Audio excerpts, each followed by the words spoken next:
Traders, Anthony here. We've got the euro dollar on the 4 hour. So we've got this nice downtrend showed on here on the chart on the 4 hour time frame. Just going to mark up a couple of these levels. We've got this balance area through here. I'll just pull that through, call that resistance. If traded through, trading back up into it. So I'm going to be shorting this. So I'm going to just pull these through as a reference. There's a nested level there through here, and then we've got this level. It'll be a target. That's it.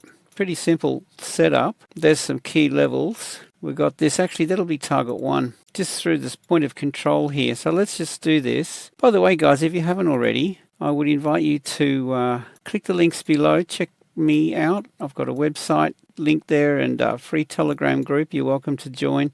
Go for broke with that. I mean, I'll just run this until the trend runs out. Okay, we get a break of structure and it starts heading up, then that's where we close. But I'm always looking for my first TP1. It's going to be like, I'm going to go in with a market sell here. Might be a little bit aggressive, being Monday as well. Could be a bit risky, but let's just spread this out a little bit. Give it a little bit more room to breathe. I'll take my stop loss just up into this level here. Just give it a little bit of space. Can be a little bit volatile at times. You know, I mean, look at this pullback here, for example. And if we did a measured move, if we consider this as a possibility, see that? So I'm okay with my stop loss where it is right now.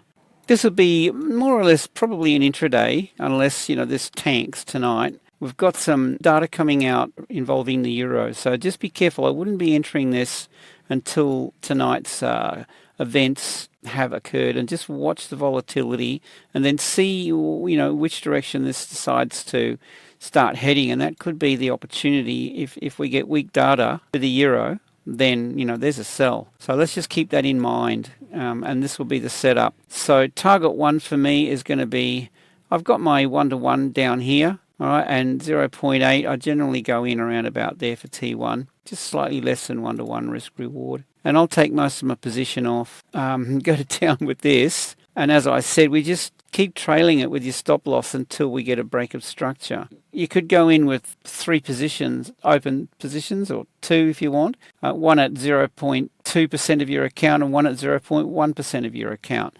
And we close the big one early, pull the stop loss down so it's in the money. Yeah, and then we just trail the rest and enjoy the ride. I mean, if we did that up here, for example, look where we're at the moment. So, you know, that's kind of what I'm getting at. Anyway, guys, that's my take on the euro dollar. Click the links below. I hope you have a fantastic, just watch the volatility day, and we'll see you in the next video.